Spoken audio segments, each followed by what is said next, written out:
Parachute پہ آنے والے اسمبلی میں بیٹھ کے کوئی قانون سازی نہیں کر سکتے ہیں، نہیں کر سکتے ہیں، اس ملک کو ترقی نہیں دے سکتے ہیں۔ اس لیے حقیقی جو لوگ ہیں جن کا احتساب عوام ہی کو کرنا ہے 5 سال کے بعد، آنے والے الیکشن میں یہ ہونا چاہیے کہ فری الیکشن، انصاف کے ساتھ انصاف کے تقاضے پورے کیے جائیں، شفاف الیکشن ہو، تو تب اس اسمبلی میں وہ قابل لوگ آ جاتے ہیں جو قانون سازی کر سکتے ہیں۔ یہاں لیجسلیشن ہوتی ہے، اس کے قانون سازی ہوتی ہے، جس کو قانون کا کوئی پتہ نہیں ہے وہ پیسے دے کے الیکشن جیت سکتا ہے، پیسے دے کے وزیر بن سکتا ہے، تو پھر یہ یہاں بلوچستان کی ترقی کہاں ہو سکتی ہے؟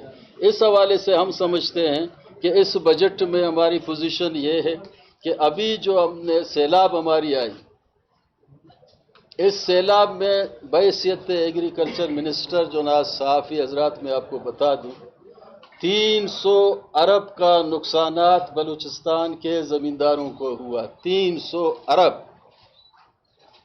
لیکن ہمیں مرکز کی جانب سے 1 روپے ٹیڑھی پیسے بھی نہیں دیے گئے۔ یہ کہاں کا انصاف ہے؟ ہمیں یہ کہا گیا کہ جناب آپ کو 16 ارب دیں گے زمینداروں کی خاطر، پھر 8 ارب دیں گے، پھر 6 ارب، پھر 2 ارب، آخر میں 1 ٹیڑھی پیسہ میں نہیں دیے گئے۔ یہاں کے زمیندار اتنے تباہ و برباد ہوئے، جنہوں نے لون لیے تھے ان کے سولر تباہ ہوئے، ٹیوب ویل ان کے تباہ ہوئے، لوگوں کی فصلیں تباہ ہوئی۔ میرا تعلق چونکہ مکران سے ہے، میں بیلانگ پنجگور سے، تو وہاں 2 ارب کا جو مزاتی کھجور ہے وہ بھی تباہ ہوا، اس کی فصل بھی تباہ ہوئی۔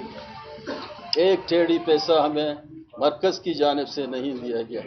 ہم نے اپنی ترقیاتی بجٹ سے کٹوتی کر کے کچھ سیڈ لوگوں کو ہم نے دیا، اس سے کافی ہماری خوراک کی ضرورت پورا ہوئی۔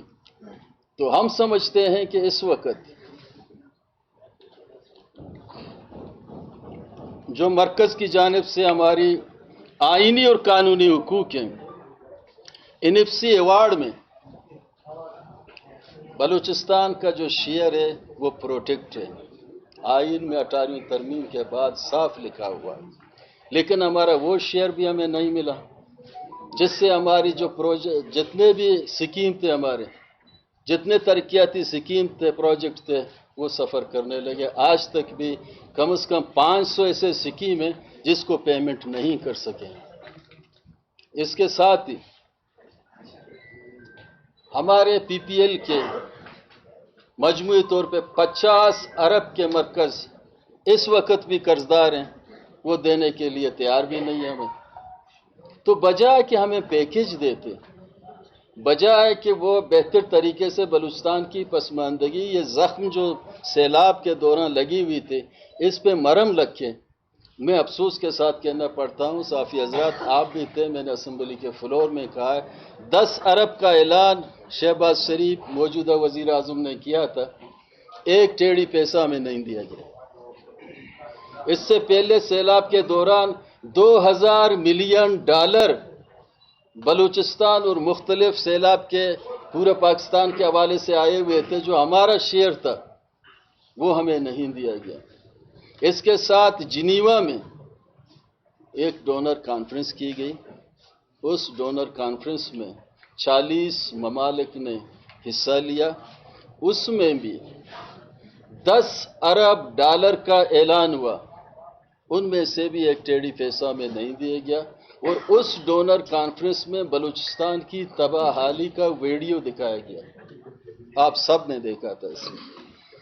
تو ہم سمجھتے ہیں کہ ہمارے ساتھ انتہائی زیادتی ہوئی، اور اس وقت IMF بھی اب لون نہیں دے رہا ہے مرکزی گورنمنٹ کو، وہ یہی کہہ رہا ہے کہ جتنے بھی پیسے ہم نے دیے تھے آپ نے غلط استعمال کیے ہیں، آپ کا سورس کیا ہے، آپ کہاں سے ہمیں پیسے دیں گے۔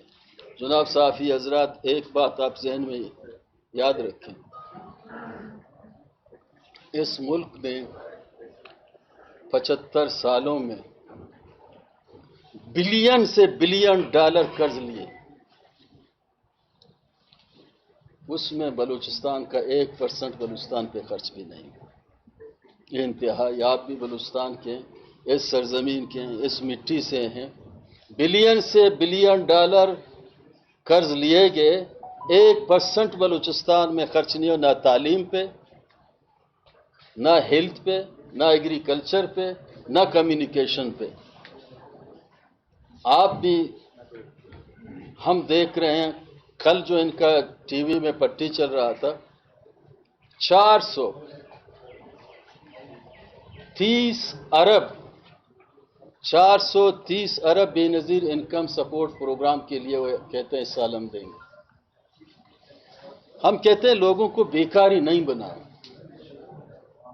लोगों को फकीर नहीं बनाओ, लोग रोडों पे भीख नहीं मांगे।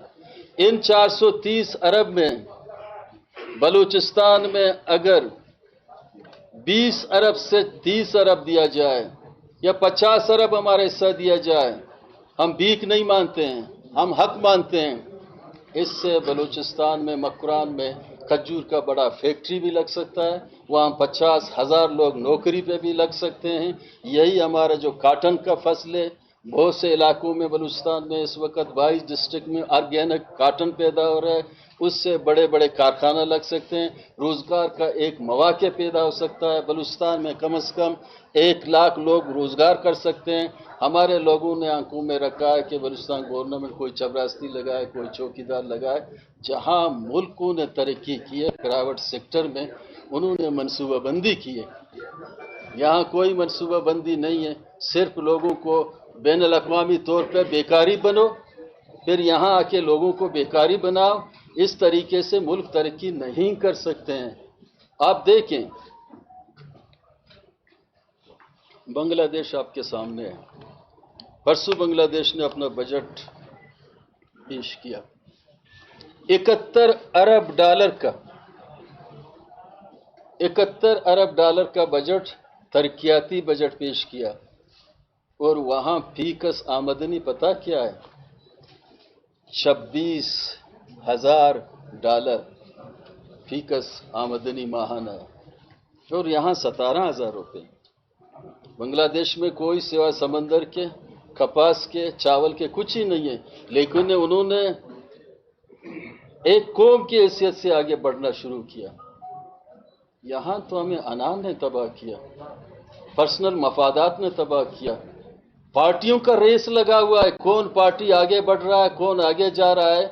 मुल्क की जो किश्ती है समंदर में, वो जितना भी डूब जाए मईशत का, उसका तो किसी को परवाह ही नहीं है, तो इसी पे लगे हुए हैं वो। तो इस तरीके से मुल्कें तरक्की नहीं करती, कौम नहीं बनती हैं। तुर्की आपके सामने, उर्दगान तीसरी दफा आ रहा है, बड़े 2/3 मेजॉरिटी पे आ रहा है। किस लिए? उन्होंने लोगों को रिलीफ दिया, लोगों को सुना, उनके मसाइल सुने। हम समझते हैं कि इसका वाहिद हल यही है, मिल बैठ के बलूचिस्तान की खासकर अवाम से मैं अपील करता हूँ, पॉलिटिकल पार्टियों से मैं अपील करता हूँ, एक हो के बलूचिस्तान की वसीतर मफाद में इन चीज़ों को लेके आगे बढ़ें, ताकि बलूचिस्तान आने वाले वक्त में हम अपने आने वाले नस्ल के लिए एक बेहतर से बेहतर मैसेज आगे लेके दे दें। इस तरीके कार से जो अब इस वक्त हम चल रहे हैं, लोन में कभी आपका ज़िंदगी गुजार आप नहीं सकते हैं। IMF से लोन हर मुल्क ने लिया, फिर उन्होंने जामे मनसूबा बंदी की, लोन अपने वापस किए, उसके बाद अपने पैरों पे खड़े हो गए। लेकिन हम लोन लेके खाते रहे, लोन लेके बड़े से बड़े पैमाने पे अपनी ज़ाती मफादात को प्रोटेक्ट करते रहे। लेकिन यहाँ इस वक्त बेहतर से बेहतर है कि टाइम पे इलेक्शन हो, जो आइन में लिखा हुआ है आइन को वायलेशन नहीं किया जाए। तो इस तरीके से जब कानून की बालादस्ती होगी तो ये मुल्क आगे बढ़ेगा। अगर कानून की तशरीह लाइक और डिसलाइक में हो तो ये चीज़ें आगे नहीं बढ़ सकती हैं। तो हम समझते हैं कि इस वक्त बलूचिस्तान में जो हम बजट बनाने जा रहे हैं, हमारे पास इतने पैसे नहीं हैं कि हम बलूचिस्तान के अवाम को रिलीफ दे दें। अगर बलूचिस्तान के अवाम को सही तरीके से रिलीफ नहीं मिल सकती है, यहाँ लोग बेरोज़गार होंगे। इस वक्त हमारी मालूमात के मुताबिक बलूचिस्तान में 50,000 लोग नौजवान बेरोज़गार हैं। یہ 50,000 لوگوں کو اگر ہم نے ریلیف نہیں دیا، روزگار کے مواقع نہیں دی، تو انارکی پیدا ہوگا۔ یہ بندے ظاہر ڈاکہ ڈالیں گے، چوری کریں گے، غلط راستے پہ جائیں گے، تو پھر ایک لائن آرڈر کا سچویشن پیدا ہوگا، ایک ٹرمائل ہوگی۔ تو اس کے بعد پھر آپ کو بڑے پیمانے پہ لائن آرڈر سچویشن پہ پیسے رکھنے ہوں گے، جو اس وقت بلوچستان میں 30 ارب سالانہ لائن آرڈر سچویشن پہ خرچ کیا جا رہا ہے۔ ہم کہتے ہیں کہ لائن آرڈر سچویشن پہ جو پیسے خرچ ہو رہے ہیں، یہ تعلیم، صحت اور روزگار کے طور پہ خرچ ہوں، یہی بہتر رہے گا۔ بلوچستان کی آبادی اتنی آبادی نہیں ہے، وسائل زیادہ ہیں، لیکن اس کو صحیح طریقے سے ٹریٹ کیا جائے بہتر ہے۔ آپ کا کوئی اگر کسی کا سوال؟ یہاں پر آپ نے کہا کہ جمہوری راستہ اور عوام کو جو ہے ایک ہونا چاہیے۔ الیکشن کے تھرو جمہوری راستہ اور عوام جو ہے آپ لوگوں کو اسمبلیوں میں جو ہے منتخب کر کے الیکٹ کر کے جو ہے اسمبلیوں تک بھیج دیا، اس کے باوجود آپ جو ہے کہہ رہے ہیں کہ ریلیف بھی مکمل ہم نہیں دے سکے سیلاب متاثرین کو، ترقی تو دور کی بات ہے۔ اب عوام کو کیا راستہ اختیار کرنا چاہیے؟ نئے لوگوں منتخب، دیکھیں آپ کی سوال میں سمجھ گیا، نئے لوگوں منتخب کریں کہ وہ ان کا جو ہے کچھ راستہ نکال سکے یا؟ ایک منٹ، بلوچستان کا جو بنیادی حق کے مرکز کے حوالے سے جو آئینی وہ شیئر ہم نے بتا دیا، وہ آج کے دن بھی 500 سکیم ہمارے فائننس میں پڑے ہوئے ہیں، ہمارے پاس پیسے نہیں ہیں۔ ہمارا کوارٹرلی شیئر آتا ہے، اگر مرکز سے ہمیں پیسے نہیں ملتے ہیں، یہاں ترقیاتی کام نہیں ہو سکتے۔ اس وقت وہ بجٹ بنانے جا رہے ہیں، ہمارے اتنے بہتر سے بہتر پروجیکٹ ہیں، یہ بھی آپ نوٹ کریں۔ یہ کوئٹہ جو ہمارا چمن کوئٹہ شاہراہ ہے، 75 سال کے بعد ابھی بھی انکمپلیٹ ہے۔ یہ صوبے کی گنجائش نہیں ہے اس میں۔ ہمارا چیدگی اور اواران ٹو کراچی ایک بہتر شارٹ کٹ نیئرسٹ روٹ ہے، جہاں سے پورا 5-6 گھنٹے کا راستہ ایران کے بارڈر سے بین الاقوامی شہر پورٹ کراچی تک ابھی 75 سالوں میں نہیں بنا۔ وہ ہم نہیں بنا سکتے، مرکز کی ذمہ داری ہے۔ جہاں اسمبلی میں بیچنے کا تعلق ہے، اس اسمبلی میں میجارٹی لوگ تو پیراشوٹ پہ آئے ہیں، یہ کس کے لیے کام کریں گے؟ تو فری الیکشن کرنے دیں نا، شفاف الیکشن کرنے دیں لوگوں کو۔ اس طریقے سے تو نہیں ہوتا ہے کہ ڈیتھ اسکواڈ کے ذریعے ٹپا لگا کے لوگوں کو اسمبلیوں میں بھیجیں، یہ قانون سازی تو نہیں کر سکتے ہیں۔ تو ہم سمجھتے ہیں کہ ووٹ کی جو تقدس ہے، ووٹ کا جو حق ہے، وہ حق لوگوں کو دیا جائے، اس سے لوگوں کو محروم نہیں کیا جائے۔ اس سے اس ملک کی بقا کے لیے بہتر ہے، اس کی مستقبل کے لیے بہتر ہے، آنے والے نسل کے لیے بہتر ہے۔ اس طریقے سے شارٹ کٹ طریقے سے میں نے اپنے اسمبلی میں بہت سے لوگ ایسے ہیں جو صرف وہاں سے چٹھی لے کے آ کے یہاں پڑھتے ہیں۔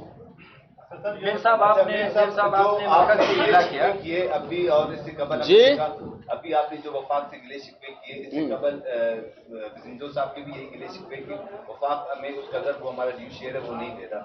لیکن ہم نے یہ بھی دیکھا کہ گیس سوئی سدرن گیس بلوچستان سے دیگر معدنیات کا آپ نے ذکر کیا، تو ہم کیوں بلوچستان کی حکومت نے کیوں سپورٹ کر رہی ہے؟ آپ لوگ گیس کی فراہمی بھی روک سکتے ہیں، دوسرے صوبوں نے بھی، سندھ نے بھی کئی دفعہ اسی طرح انہیں کراچی قاسم پورٹ کے حوالے سے بہت سے چیزوں پر وہ کیا، پھر بھی ہم صرف یہ بہت ایک اچھا سوال ہے آپ کا۔ دیکھیں نا عبداللہ، میں اس لیے کہتا ہوں کہ جمہوری عمل ہی بہتر ہے۔ جہاں 4 اکائیاں صوبے کی، ان 4 اکائیوں میں ہمارا جو جتنا بھی اسمبلی کے ممبر ہیں، نیشنل اسمبلی کے، پروونشل اسمبلی کے ہمارے ممبر ہیں، اگر جمہوری طریقے سے ہمیں سننے کی وہ صلاحیت رکھی تو ضرورت نہیں ہے کہ ہم گیس جا کے بند کریں۔ لیکن یہاں جمہوریت نہیں ہے، اس ملک میں جمہوریت نہیں ہے۔ پنجہ آزمائی کا ایک قوت اور طاقت کی بل بوتے پہ چیزوں کو چلایا جا رہا ہے۔ اگر میر قدس کل کہے کہ میں گیس یہاں روک لوں گا، کون روک لے گا؟ میر قدس وہاں سے بزنجوں کو لے کے روک لے گا؟ جہاں آئین کی بالادستی ہوگی، ادارے ہر ایک اپنی جگہ پہ مضبوط اور قائم رہیں گے، پارلیمنٹ اپنی جگہ، آپ کا جو میڈیا ہے وہ اپنی جگہ، باقی ادارے قوت وہ اپنی جگہ، سب ایک پیج پہ ہو کے ملک اور قوم بنتے ہیں اور ترقی کرتے ہیں۔ یہاں نواب اکبر خان نے یہی ٹرائی کیا نا، तो क्या हुआ मेरे भाई, आपसे कह रहा हूँ। उसने कहा कि गैस नहीं छोड़ूंगा, तो क्या हुआ?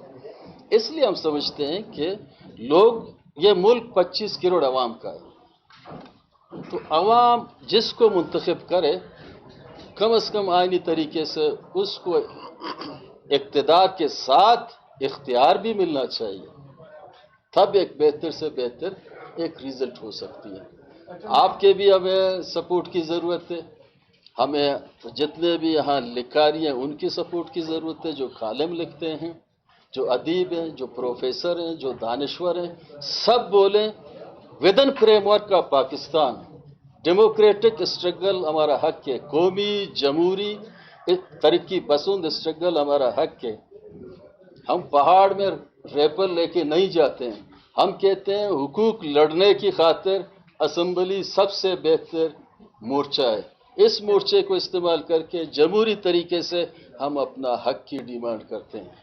मेरे साहब, आपने मरकज से गिला किया कि मरकज हमें हकूक नहीं दे रहे। ये बताएं कि अभी इस वक्त पीडीएम मरकज में अपने जो है कमजोर पोजीशन पे खड़ी है। इस टाइम बाप पार्टी है, बीएनपी है, वो पीडीएम का हिस्सा है। तो जो रो रहे हैं हम लोग, ऐसे बलूचिस्तानी, आप भी हैं, हम भी हैं, सब हैं, वो दो पार्टियां अगर इस वक्त एक छोटा सा खड़ी भी दें, ये जो आप बात कर रहे हैं कि जितना आपने फिगर बता दिया, वो मेरे ख्याल में इतना बड़ा लेकिन वो पार्टियां उस हद तक जाना क्यों नहीं चाहती? क्योंकि बाप वहाँ पे भी है, यहाँ पे भी हुकूमत है, तो उनसे कोई रास्ता हुआ है कि आपको सपोर्ट करें मरकज में, ताकि थोड़ा सा कम से कम जो सैलाब हुआ था जिसको आपने फिगर बता दिया, वो थोड़ा बहुत मसाइल हल हो सकते? देखिए, आपने रशीद जहाँ बहुत अच्छा सवाल किया। जहाँ तक हम कभी अपोजिशन में होते हैं, हम तो बड़ी बड़ी बातें करते रहते हैं। इस वक्त बलूचिस्तान से बाप के भी नेशनल असम्बली में एमएनए बैठे हुए हैं और कैबिनेट में भी बैठे हुए हैं, बीएनपी मेंगल के भी कैबिनेट में बैठे हुए हैं, जमीयत के बैठे हुए हैं, और इस मिट्टी से बलूचिस्तान से उनका ताल्लुक है। होना तो ये चाहिए था कि कैबिनेट के मीटिंग में जहां शहबाज शरीफ बैठ के वहां सदारत करता, वहां वो अपना आवाज़ बुलंद करते। इस गरीब सूबा गरीब नहीं है, लेकिन गरीब बनाया गया है, इसके लिए वो स्ट्रगल करते। आने वाले इलेक्शन में जब इलेक्शन होगा, लोग इनसे ये सवाल ज़रूर करेंगे, जो सवाल आपने मुझे किया उनको ज़रूर ये सवाल करेंगे। अच्छा मेरे साहब, ये बता दें, आपने जो गिले शिकवे किए बलूचिस्तान में हमारी ब्यूरोक्रेसी जिस तरीके से सपोर्ट नहीं कर रही है, पर मरकज में भी उस तरीके से जो पेपर वर्क होती है, तो यहाँ पे तजाद आ रहा है, यहाँ पे लीडरशिप और ब्यूरोक्रेसी दो पैरेलल हो गए हैं। जिस तरीके से चीफ सेक्रेटरी साहब का एग्जाम लास्ट मीटिंग में हुआ, जिस तरीके से सीएम साहब ने एक्शन लिया, तो इस तरीके से पेपर वर्क आपकी तरफ से कंप्लीट नहीं हो पाया, तो उसको कैसे देखते हैं? मरकज में आपका फैसला किस तरीके से हो, क्या क्या आपने फैसला किया? देखिए, हमने तो मुख्तलिफ वक्त और मुख्तलिफ अदवार में असम्बली में अपने करारदाद पेश किए। एक डेमोक्रेटिक कंट्रीज़ में रियासत में एक तरीक़ेकार होती है, और पार्लिमानी एक तरीक़ेकार यही है जहां उनके इकाइयां हैं, वो अपने असम्बली में सिफारिश करती हैं मुख्तलिफ जो उनके मसाइल हैं, कौमी मसाइल हैं, जिससे मरकज़ से उनकी ताल्लुक़ है। यहाँ से सिफारिश की जाती है। हमारे मुत्तफ़िक़ा तौर पे बहुत से सैलाब जब हमारी हुई, हमारे गैस का मामला है, हमारे ड्यूज़ के मामले हैं, NFC के मामले हैं, ये सारे हमने करारदाद वहाँ पेश की हैं। तो करारदाद को सुनते नहीं हैं, बहरे हैं, गूंगे हैं, या बजांत नहीं कर रहे हैं। हम तो अपनी जमहूरी तरीके से जो रास्ता है उसको अपना रहे हैं। हम इसके अलावा यहाँ से लाठी उठा के वहाँ तो जाके बात तो नहीं कर सकते हैं। हमारा एक जमहूरी तरीका है, उस जमहूरी तरीके को अपनाते हुए हम अपना मैसेज वक्तन पर वक्तन असम्बली के फ्लोर से मरकज़ को दे रहे हैं। तो मरकज़ वाले अगर इन चीज़ों को नहीं सुनते हैं, तो मैं ये समझता हूँ कि वो उनकी अपनी कमज़ोरियाँ हैं, और ऐसे कमज़ोरियाँ उस बुनियादी जो चीज़ें हैं, बुनियादी जो सीढ़ी है, बुनियादी जो पिलर है, उसको कमज़ोर कर दें। अच्छा मीर साहब, ये बता दें, रवा साल जो बजट है सियासत का, उसमें 6 अरब 60 करोड़ रुपए जो है वो अद्वियात कीमत में रखे गए थे, लेकिन एक भी दवाई खरीदी नहीं गई। इसका जो है जिम्मेवार कौन होगा, और क्या इसका जिम्मेवारी भी मरकज के सर डाली जाएगी, या सर ये जो जिम्मेदार है जो काम नहीं कर सकते उनके खिलाफ कोई कार्रवाई होगी? देखिए, अगर किसी डिपार्टमेंट में मरकज़ से कुछ पैसे आ गए हैं, उनकी जिम्मेदारी है कि वो खर्च करें। हमारे हॉस्पिटलों में हर जगह आप जाएं लोग यही रोना रोते हैं कि दवाई नहीं। हर डिस्ट्रिक्ट में आप जाएं, हर तहसील, हर यूनियन कौंसिल में जाएं, अगर दवाई के पैसे लेप्स होते हैं तो ये वही महकमे की अपनी जो मिनिस्टर है, अपनी उसकी जो ब्यूरोक्रेसी है, ये उसकी नालायकी है कि उन्होंने ये पैसे खर्च नहीं किए। ना तो आवाम को ज़रूरत है, ऐसे लोगों की पनिशमेंट होना चाहिए। फिर साहब आपने कहा था कि हमारे पास वसाइल नहीं है और हम बजट बनाने के लिए मरकज की तरफ देख रहे हैं। अगर मरकज ने बजट से पहले रकम रिलीज नहीं की तो क्या आप लोग बजट नहीं बनाएंगे? अगर बनाएंगे क्या फर्जी होंगे या सही बजट? ना, हम खसारे का बनाएंगे। अभी आपका भी 7,300 खसारे का बजट मरकज भी बना रहा है, 7,000 अरब का खसारे का बजट वो भी बना रहे हैं। जब से ये मुल्क बना है खसारे का बजट हम बनाते जा रहे हैं। हमारे पास इतने पैसे कहीं नहीं हुए। हम चूंकि IMF पे नज़र देख रहे हैं, वर्ल्ड बैंक पे देख रहे हैं, एशियन डेवलपमेंट बैंक को हम देख रहे हैं, हम सऊदी को देख रहे हैं, जर्मनी को देख रहे हैं, कहाँ से कुछ न कुछ पैसे, क्योंकि हम अपने पैरों पे खड़ा होने की सोच ही नहीं रहे। हम बजट बनाएंगे, खसारे का बनाएंगे बजट। जो हमारी शेयर है वो शेयर हमें मिलना चाहिए। यहाँ आपके लिए चाय का इंतज़ाम किया है इस कमरे में।